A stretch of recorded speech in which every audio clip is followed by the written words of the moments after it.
Hablar de educación, me voy a referir solamente al tema de presupuesto, especialmente del 2015, para que veamos qué tan distantes nos encontramos los colombianos de lograr esa Colombia tan educada que nos quieren vender y anunciar con muchos bombos y platillos.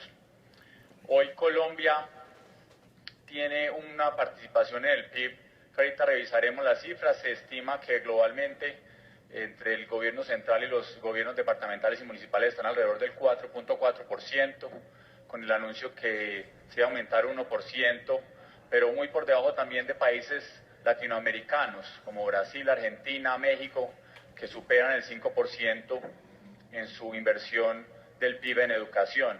Si a esto sumamos los recursos que se destinan a ciencia y tecnología, pues Colombia tiene una brecha enorme con ese 0.2%, alrededor del 0.2% en ciencia y tecnología que se podría adicionar a esos recursos de educación. Entonces tenemos una brecha muy grande. Pero ya entrando en el debate del presupuesto de 2015, que repito se ha anunciado con muchos bombos y platillos, vemos que se había dicho que este era el presupuesto más alto sectorial en la historia de Colombia. Pues tenemos que informarle al gobierno que en los años 2003, 2005 y 2006 ya existía que la educación fue el primer renglón sectorial por encima del de defensa. Pero lo triste es que aquí se anuncia ese primer puesto de educación, se aumentó solamente el 5.2% de la inversión de año a año, de 2014 a 2015, en el presupuesto que se presentó, muy por debajo del 6.4% que se adicionó el presupuesto general de la Nación. Es decir, el presupuesto general de la Nación aumenta superior, es decir, hay otros sectores que aumentan mucho más que el de educación, y si educación pasó a ser el primer lugar es porque el presupuesto en defensa solamente aumentó el 1.2%, y no porque haya sido un real énfasis en lo que se quiere hacer en educación, infortunadamente.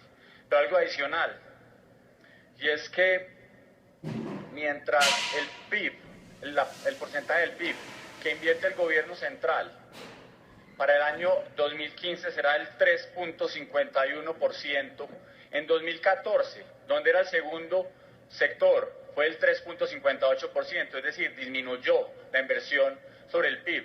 Pero si eso lo comparamos con el 2010, para poner un ejemplo, fue el 3.81%, o el año 2009 fue el 3.74%.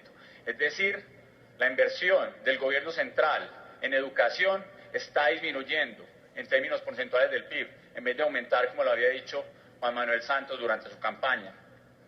Y si hablamos de los programas que prometió el gobierno Santos en campaña, la jornada única escolar no se encuentra financiada en el presupuesto de 2015. Programas como el del bilingüismo, no se ve un centavo, al menos en lo que se presentó en el presupuesto general de la Nación para el proyecto de bilingüismo en el 2015. En programas como el de la nivelación salarial, para mejorar la excelencia académica de los maestros, apenas se ha mencionado una adición del 1% sobre el valor real del IPC que se hizo.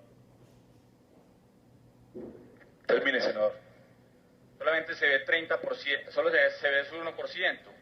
Y en educación superior, como muy bien lo dijo la ministra, no va a haber aumento en coberturas de créditos para los estudiantes de acceso a educación superior. Así que, si lo vemos en términos reales, el presupuesto es simplemente la manifestación expresa de la voluntad de mejorar la educación. Infortunadamente, los 5 grandes programas del gobierno Santos no se ven reflejados en ese presupuesto, y esperamos que no sea otro anuncio de este gobierno para que esa Colombia educada que todos nos soñamos, repito, no se quede en otro anuncio más, otra locomotora como las 5 que fracasaron en los 4 años pasados, que esta no sea el nuevo fracaso de la locomotora. Muchas gracias, señor presidente.